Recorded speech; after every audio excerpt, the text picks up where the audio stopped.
Hello, everyone, and welcome once again to the Temple Institute Parsha class. My name is Gedalia Meyer, and I'm podcasting from Ma'ale Adumim in Israel. There are certain practices among human beings that are universal. Most of these go back to prehistoric times, and thus we really have little to no idea how they came about and how they became so widespread. Among these are such things as the giving of personal names, wearing clothing, respectful disposal of the dead, and marriage. There are probably a few others to add to this short list, but these are certainly among the most common, the oldest, and the most sensible. With the possible exception of the giving of names, they are not absolutely universal. Depending on the times and the circumstances, not everybody wears clothes, treats the dead with dignity, or gets married. One can add certain things that have become fairly universal in recent times, such as carrying around a smartphone or watching television. But we all know that these sorts of things come and go with the passing of the seasons, and what is popular today will likely seem like ancient history within a couple of decades. Truly universal practices are those which have stood the test of time and show no signs of faltering in the ever-changing future. With such a standard, some might say that marriage shows signs of failing the test. We don't know what is in store for this long-established and highly respected custom, but as of today, it is still alive and well, at least in much of the world. Then there are other things which are not quite as universal, but are fairly common and have been around about as long as anybody can remember. Among these are education, religious beliefs, caring about one's appearance, and respect for elders. There are many others which some might add to this list. They are the things that have become the vital backbones of human culture, without which a form of cultural anarchy might set in. They tend to have clear and practical purposes, but are also subject to challenge and change. Going even less universal are those things which are unique to a given culture, but not held to by others. Even within a given culture, they might not be universal. They are simply common practices that most people are familiar with, but don't necessarily abide by. Some might place marriage or religion in this category. These things tend to be even more subject to the changing times and needs of a society. They also tend to be a little less essential and thus more expendable. Examples of this are narcotics, sports, and particular food preferences. There is one practice which is nowhere near universal, but it is fairly well known and quite ancient. It has managed to cross cultural barriers many times and has displayed remarkable staying power. It doesn't seem to serve much constructive purpose, and it isn't always clear why people of different cultures stick with it. It concerns one group of people who, for better or worse, have managed to find a place in a surprisingly wide variety of societies for an enormous span of time. These people are the Jews, and the practice is anti-Semitism. Some might say that anti-Semitism is just one particular example of the general mistrust people have for others or for outsiders. While this may be true, it is also true that it has been around since biblical times and shows no signs of abating. At any given time, anti-Semites might be able to justify their resentment for one reason or another. But more often than not, it seems to just be there, something that has always been around and needs no justification. Nobody really knows how far back it goes or why it continues until today.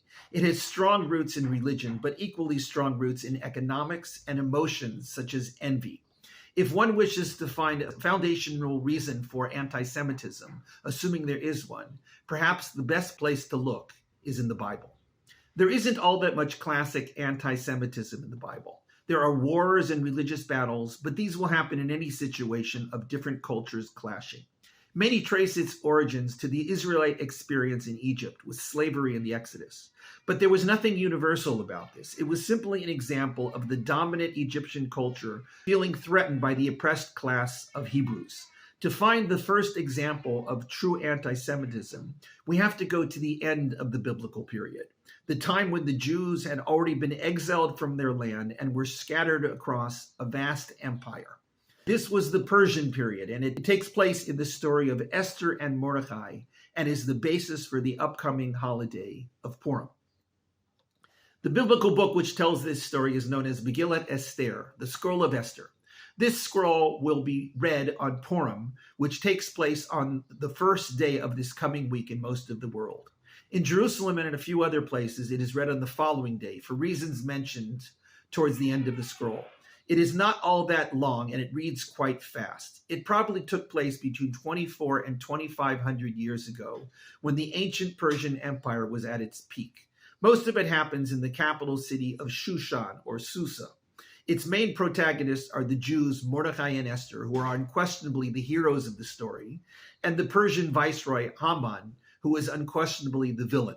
A fourth main personality is the Persian king Ahasuerus, who at first sides with Haman, but then switches his allegiance around the middle of the book, owing to the intrigues of Esther and Mordechai and certain twists of fate. The basic plot is that Haman, newly appointed viceroy of the kingdom, insists that everybody bow down to him. The single person to refuse this command was Mordechai. Haman decided that he would not be satisfied in punishing only Mordechai himself for his act of rebellion, but also Mordechai's entire people, the Jews. It happens that Esther, who was Mordechai's niece and adopted daughter, had been chosen as queen shortly before this. While Haman builds up his power to enforce his decree to annihilate the Jews over the course of the next year, Mordechai strategizes a defense from behind the scenes. The key person in this, of course, is Esther, who is required to use her position as queen to influence Ahasuerus. The whole story plays out as Haman sets the date of the destruction of the Jews to come out on the 14th day of the month of Adar. He selects this day by a lottery, the word for which in the book is pur. The plural of this word is Purim, hence the name of the holiday, which is celebrated on this very day in the Hebrew calendar. Esther invites both Ahasuerus and Haman to special meals she has arranged. But before the first meal takes place, it happens that Ahasuerus becomes aware of Mordechai having revealed an earlier plot to kill the king. He asks what reward Mordechai received for this and is told that nothing was done for him. He then tells Haman that he personally must mount Mordechai on a horse and lead him around the city, declaring that this is what is done for a person whom the king wishes to honor. This is the beginning of Haman's downfall. Next, Esther, during these meals, reveals to Ahasuerus that she herself is a Jew and is subject to the decree of destruction that Haman has planned.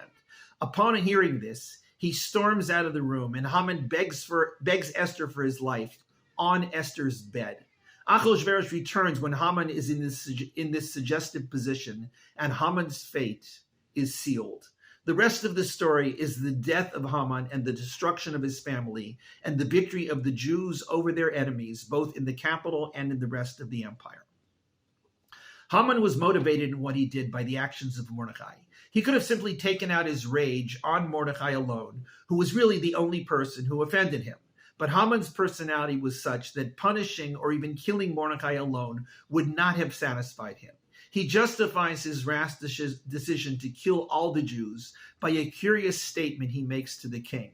Quote, "There is one people who are distinct and scattered among the peoples in all of the regions of your kingdom, and their customs are different from every people, and they do not do the customs of the king. It is not worthwhile to tolerate them." This statement, in essence, is probably the earliest declaration of hatred for the Jews in human literature. This book is the first one in the Bible to make wide use of the word Jews. Prior to this, they were the Israelites, or the Hebrews. But by this point in their history, they were largely members of the single Israelite tribe, that of Yehuda, or Judah. The Hebrew word for Jews is Yehudim, and it is found many times in this book. Haman, according to this, is the first recorded anti-Semite, the predecessor of a long line that stretches continuously for the 2,400 or so years since he first made this declaration. His logic was simple. These people are different. They are distinct. They don't do what everybody else does. It is not in anybody's interest to have them around. Let's get rid of them altogether. Why he was willing to set the date of the fulfillment of his plan by a lottery is an interesting aspect of the story. It seems he wanted to let things happen according to the uncertain determination of fate. The decree of this pompous politician was thwarted by the scheming of Mordechai and Esther and the collective will of the Jews to battle what appeared to be their inevitable fate. The age-old question of why anti-Semitism is so enduring and so powerful and crosses so many cultural lines is one that is both fascinating and disturbing. Why has this single hatred lasted so long? Why is it still so powerful? Many answers have been proposed for these questions, some of which may hit upon a piece of the puzzle. But it may be that Haman himself really zeroed in on the root of the hatred with this statement he made to the king. These people are different. They are not like us. We have to eliminate them from our midst. It is not enough to get rid of a few bad apples. We have to destroy them all. This is the core of anti-Semitism. But how were the Jews different? Haman's statement does not reveal the answer to this question, but perhaps it is hinted in the book itself. The Jews were not willing to submit themselves to their fate. At least one of them was not willing to bow to this pompous politician, regardless of the consequences. This has become a defining trait of the Jews, a kind of uniquely Jewish universal practice. Jews don't submit to fate. Whatever the situation, whatever the force they find themselves in opposition to, they resist. This has not always been the case, and in every generation there are exceptions. But this seems to be a characteristic which sets the Jews apart. This, perhaps more than anything else, is the root cause of anti-Semitism. There are many people who don't like people who are different. It bothers them to no end. This Jewish differentness, resistance to the power of fate, seems to strike a particular nerve in these people.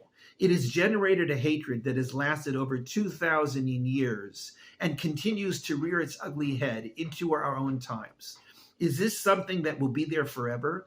A stain that cannot be removed no matter how ridiculous or unjustified? Or will people learn to accept that the Jews are indeed different and make their peace with that reality? We don't know the answer to this question, but we can be fairly sure that the Jews will go on, defying fate and being Jewish. Shabbat Shalom and Happy Purim.